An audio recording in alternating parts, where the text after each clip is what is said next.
Begins with choosing a cabinet portfolio. Guys, this article in the whole list, this is the second from the end. Again, Alawi begins with choosing a cabinet portfolio. There's a key statement near the end of this article. Let's see what it says. Look at what's highlighted. Demonstrators in these offices to follow up on work and the extent of implementation of the government program. Guys, the government program is the rate change. There you go. So the extent of the implementation of the government program or the reinstatement. You guys have a great day. The central bank issues a set of recommendations for shares of traded banks. February 3, 2020. Within the efforts of the Central Bank of Iraq in maintaining the stability of the economic process, His Excellency the Governor of this bank initiated a meeting with the Chairman of the Securities Commission and the Executive Director of the Iraq Stock Exchange and the Executive Director of the Iraqi Private Banking Association to discuss the mechanism for increasing the return on bank shares and improving the circulation of those shares, as well as increased transparency for banks to disclose performance and a host of other recommendations. The Central Bank of Iraq Information Office, March 2, 2020. Integrity seizes cases of fraud and embezzlement of public money in the retirement of NAIF. 10 o'clock March 2, 2020. The Federal Integrity Commission revealed, on Monday, that it was able to control cases of fraud and embezzlement in the National Retirement Commission, NAIF branch, indicating that the embezzled amounts exceeded 350 million dinars. The team that moved to the National Retirement Authority, NAIF branch, has caught 2 employees. In addition to the excess expense forms that include the receipts of receivables whose value of the cash amounts have not been posted to Record Fund Journal. The statement added, initial investigations led to the use of the accused with a number of arrest receipts in 2 different transactions, and the value of the amount was deported to the registry in a fundamental way in the first transaction, while the amounts of the second transaction were misappropriated, noting that the accused, who work as a cashier in a retirement department, NAIF, by misappropriating the amount of 355,985,090 dinars. The Commission stated that a fundamentalist minutes of seizure were organized with the seized items with the priorities and the process that was implemented, based on the judicial memorandum, and presented it with the accused persons to the investigating court judge specializing in issues of integrity in NAIF to take appropriate legal measures. Iraqi officials before the international courts. The United Nations intervenes when countries are unable to solve their problems. February 1, 2020, 8 hours, 42 minutes, and 26 seconds a.m. Baghdad obelisk. Legal expert Ali Al-Tamimi warns of a dangerous turning point in the developments of the crisis in Iraq, embodied in complaints against Iraqi officials before international courts.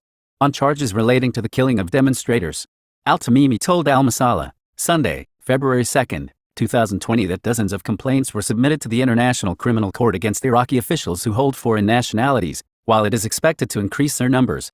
Last week, the United Nations mission to Iraq, UNAMI, called for the transfer of those involved in the killing of demonstrators to international courts. Al-Tamimi considered that this call represents a dangerous turning point in the course of the crisis, and Iraq's international standing, especially related to human rights, and the possibility of sanctions. He added, although Iraq is not organized into the 1998 Rome Convention on the International Criminal Court, there are 25 complaints filed with this court on Iraqi officials with foreign nationalities.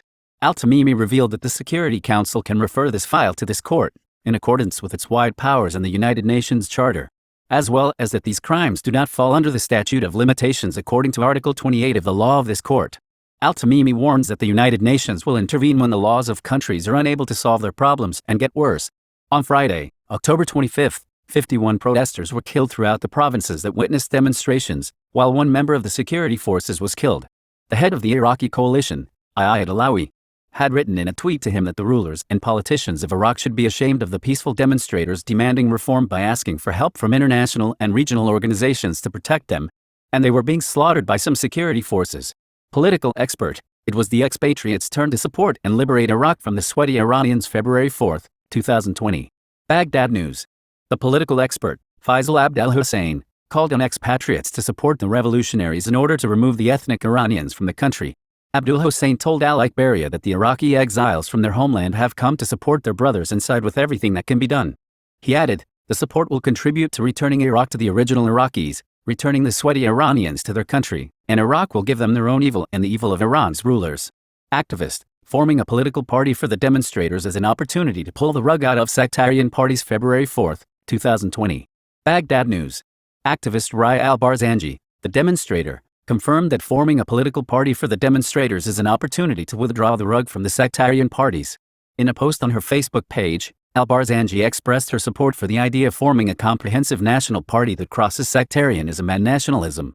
She added that this party will pave the way for the exit of a new group of qualified candidates for leadership positions in the new elections and an opportunity to withdraw the rug from the sectarian parties and end the quotas. Al-Barzanji called for starting to think about how to work to strengthen the opportunities for new candidates from outside the corrupt system, and thus they will be defeated by the ballot boxes without return, even if they try to fraud. Al-Isa'i Alawi begins with choosing a cabinet portfolio February 4, 2020. The Independent MP Aboud Al-Isa'i confirmed that the political blocs gave Prime Minister-designate Mohammed Tawfiq Alawi the authority to choose his government ministers freely.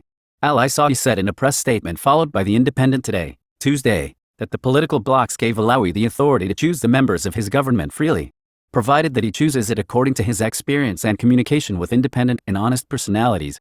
Also read, Mohammed Alawi holds meetings with political forces to give him the freedom to choose the cabinet.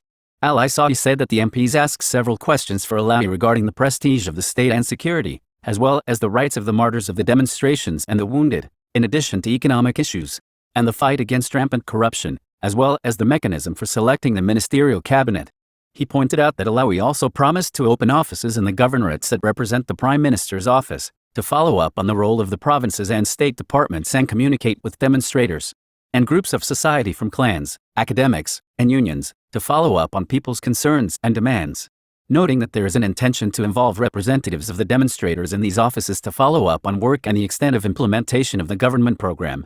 He explained that Alawi also promised to follow up on corruption in state departments, eliminate bribery and the like, and to enhance security and restore state prestige, as well as the issue of human rights. PM-designate pledges to form non-sectarian government February 3, 2020. February 3, 2020 in politics. From Middle East Monitor, under a Creative Commons license. Any opinions expressed here are those of the author and do not necessarily reflect the views of Iraq Business News. Iraqi Prime Minister-designate Mohammed Tawfiq Alawi, pictured, has pledged to form a non-sectarian government. Alawi said in a televised speech after receiving his official appointment letter from President Barham Salih that he was honored to accept the assignment. Alawi promised to form an Iraqi government that protects the peaceful protesters, prohibits the use of live ammunition, ends the misuse of non-lethal weapons such as tear gas canisters, and to work with the judiciary to release all innocent detainees. He also pledged to confine all weapons to state security institutions and take action to ensure respect for the rule of law. Holding early elections, protecting the electoral process and standing against any interference in it were among his other promises. To improve the economy, Alawi said he would tackle unemployment by creating job opportunities and fighting corruption. The Special Representative of the United Nations Secretary-General for Iraq, Janine Hennis-Plasschaert, welcomed Alawi's appointment and called to accelerate the achievement of fundamental reforms and the legitimate demands of the Iraqi people.